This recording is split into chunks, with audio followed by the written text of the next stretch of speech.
I think most brands have finally caught on to this idea that staying relevant and competitive in the marketplace today is encapsulated by this process of moving customer interactions that would normally happen in the physical world to the virtual world.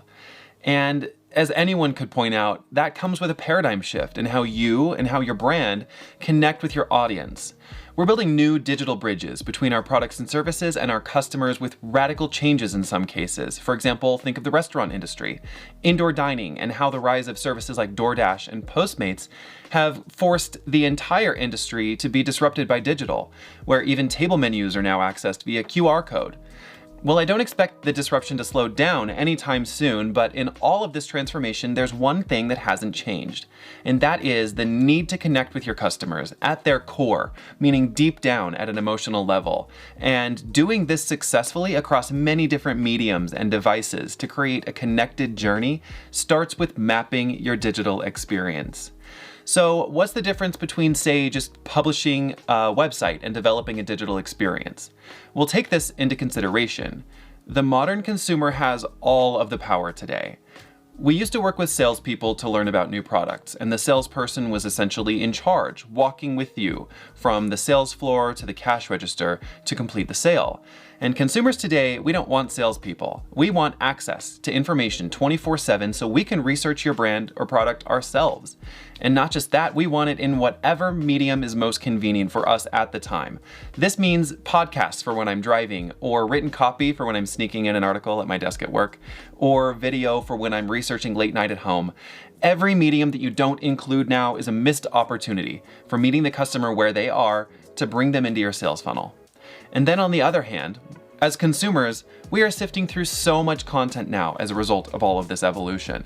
We consumers are busy people and increasingly distracted, so you can see why delivering the right content for your user at the right place in the right time is critical for helping users stay focused on your products and brand long enough to learn enough to stay engaged and make it all the way through the path to purchase. When you identify each touch point along your customer's journey, you can begin to connect the dots between touch points, enabling you to guide your users down a specific path that you intend for them to follow, helping them navigate deeper into your sales funnel to become loyal customers, or what we call brand ambassadors. See, the traditional marketing funnel stopped short at the point of sale, so we flipped it over and added what we call the retention side of the funnel, making the point of sale the middle of our customer's journey. When we focus exactly on why our existing customers decided to purchase, we can not only influence them to stay loyal to our brand and become repeat customers, we can also lift the experience for every new customer entering the funnel by taking in feedback, especially from these guys on the right side, our advocates and brand ambassadors. You know what I'm getting at here, because you've experienced both of these extremes in your journey with other brands. You've experienced a journey that's so sublime that you might even become proud to identify with that brand yourself.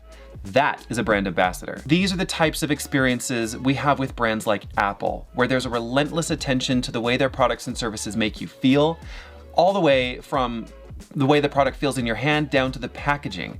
When you open an Apple product for the first time and the lid slides off with that smooth, machined, airtight, poof sound, you're falling in love before you've even turned on the product for the first time. So certainly, translating this idea of a tangible, exceptional experience to a digital landscape requires new ways of thinking, but the core concept is the same.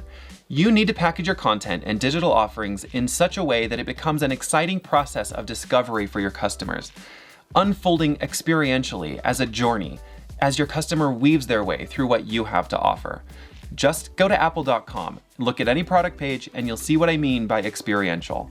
So you can get why, from this perspective of creating exceptional experiences, that it's so crucial to have your digital touchpoints mapped out with data tracking set up at each point so you can measure and incrementally improve your end-to-end experience. Mapping your digital experience is just a starting point for creating a plan that will be set in motion to increase engagement and ultimately accelerate conversions. By tracking and analyzing performance metrics at each touchpoint, you'll be able to make iterative changes to improve and then check back to see what's working. There are innumerable ways to tackle user attention and engagement, but instead of thinking of ways to increase engagement, a lot of brand leaders are just waiting for that one silver bullet or that one-size-fits-all solution to increasing conversions. And it's not. Besides just simply turning up the dial on paid advertising, this is the harder work. that won't just drive one new conversion, it will create retention with repeat customers who eventually become brand ambassadors. And accepting this shift away from focusing on conversions to engagement at every touchpoint is your opportunity for competitive advantage today, and I think your responsibility as a brand leader for staying relevant tomorrow. This doesn't happen overnight. It's more of an iterative process of testing and analyzing key data points to drive long-term success. So thank you so much for watching. I hope you learned something about customer journeys. And if you want to go deeper on this topic, check out the Pulse Motive blog. There's a ton of good information in there about the importance of customer journeys and how you can get started. So good luck, and I'll see you next time.